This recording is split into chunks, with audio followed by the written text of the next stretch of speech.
Breaking news राष्ट्रवा के ॾियूं सूबाई वज़ीर सरदार शाह उस्तादनि खां पोइ डॉक्टरनि ते बि ॾमरजी पियो आहे।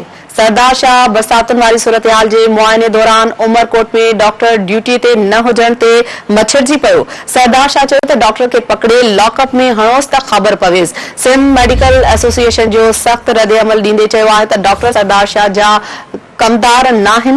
नौजवान डॉक्टरनि वारी तंज़ीम जो सरदार शाह जे बयान ते रद्द-ए-अमल ॾींदे ज़बान ते ज़ब्त रखण जो मशवरो ॾिनो आहे। अहम ख़बर नाज़रनि सां शेयर करे रहिया आहियूं त सूबाई वज़ीर सरदार शाह उस्तादनि खां पोइ डॉक्टरनि ते बि ॾमरजी पियो आहे। इन हवाले सां मूंखे ॿुधायो पिया त सरदार शाह बरसातुनि वारी सूरतहाल जे मुआइने दौरान उमरकोट में डॉक्टर ड्यूटी ते न हुजण ते मछरजी पियो।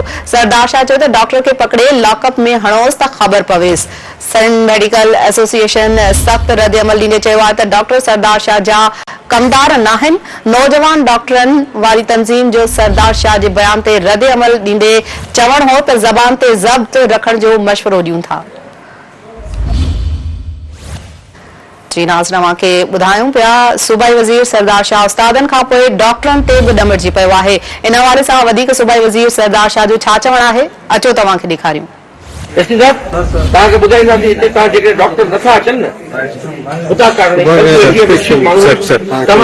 डॉक्टर खे खणी राति जो जेको जंहिं में तव्हांजे जेका लॉकअप में न हुजे हणी छॾियो। ॿ टे राति मच्छरनि में पाण डॉक्टर सुम्हनि ऐं सुबुह जो हुनखे ख़बर पवे त हिन साॻे जो हुनखे मलेरिया जेके न थिए न हिन साॻे वार्ड में हिते सुम्हारे ऐं पाण सुबुह शाम हिते बीठो हुयुसि त डॉक्टर हिते इलाज कराए। Good decision.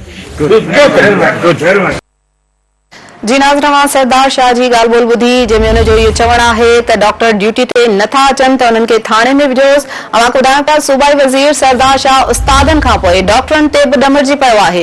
सरदार शाह बरसातुनि वारी सूरतहाल जे मुआइने दौरान उमरकोट में डॉक्टर ड्यूटी ते न हुजण ते मछरजी पियो।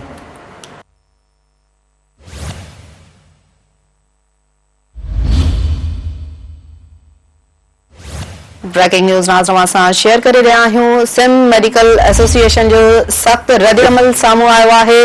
डॉक्टर सरदार शाह जा कमदार नाहिन। हुननि जो चवणु आहे त नौजवान डॉक्टरनि वारी तंज़ीम जो सरदार शाह जे बयान ते उन्हनि रद्द-ए-अमल ॾिनो आहे, जिते हुन चयो आहे त सरदार शाह ज़बान ते ज़ब्त रखे।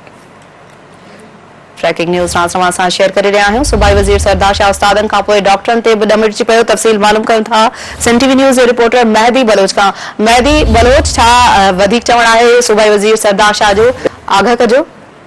जी बिल्कुल ही उमरकोट में जॾहिं रेन एमरजेंसी जी मेडिकल सेल जे दौरे ते जॾहिं सरदार शाह पहुतो त हुन चवणु हुयो त हिकु डॉक्टर जी गैरहाज़िरी ते संदसि जा इहे लफ़्ज़ हुआ त डॉक्टर खे लॉकअप कयो ऐं हुनखे मच्छर खाइनि त ख़बर पियो। ऐं अहिड़े ई क़िस्म जा बयान जेके आहिनि सूबाई वज़ीर अॻ में उस्तादनि बाबति बि ॾेई चुको आहे, जेके बयान करण जहिड़ा बि न आहिनि। अहिड़े हवाले सां जेके टीचर्स खां पोइ जेको हिन डॉक्टरनि खे जेको इहो निशानो बणायो आहे सख़्त ज़बान जो, हुन खां पोइ जेके इन सिहत खाते जा जेके डॉक्टर आहिनि ऐं यंग डॉक्टर एसोसिएशन आहे उन्हनि पारां सरदार शाह जे इन्हनि चयल लफ़्ज़नि ते जेको आहे उहा उन्हनि मज़म्मत कई आहे। ऐं डॉक्टरनि जो चवणु आहे young association doctor young association जे अॻवाननि जो चवणु आहे त डॉक्टर मुश्किल हालतुनि में बि हुकूमत तरफ़ां महदूद वसीलनि बावजूदि बेइंतहा महिनत पिया कनि।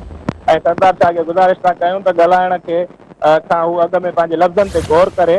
हुन डॉक्टरनि जी एसोसिएशन जो वधीक चवणु आहे उन्हनि जी जारी कयल प्रेस रिलीज़ मूजिबि त वबाई मर्ज़नि में जॾहिं कोरोना दौरान सभु लिखियलु हुआ तॾहिं डॉक्टर जेके आहिनि उहे सभिनी खां अॻियां बीठा ऐं यंग डॉक्टर्स एसोसिएशन पंहिंजे डॉक्टरनि सां गॾु आहे। ऐं उन्हनि जो वधीक चवणु आहे त उन्हनि जी इज़त ते वार करण जी इजाज़त न ॾींदासीं। ऐं डॉक्टरनि जी एसोसिएशन पारां जारी कयल प्रेस रिलीज़ में इहो बि लिखियो वियो आहे त डॉक्टरनि बजाए इक़्तिदार में वेठलनि जो एहतिसाब कयो वञे ऐं अस्पतालनि में एक्सरे सिटी स्कैन मशीनियूं समेत ऐं ॿिए ऑपरेशनल खोट जो बि जेको आहे उहो ॿाहिरि डॉक्टरनि ते विझणु उहो नाक़ाबिले क़बूल आहे।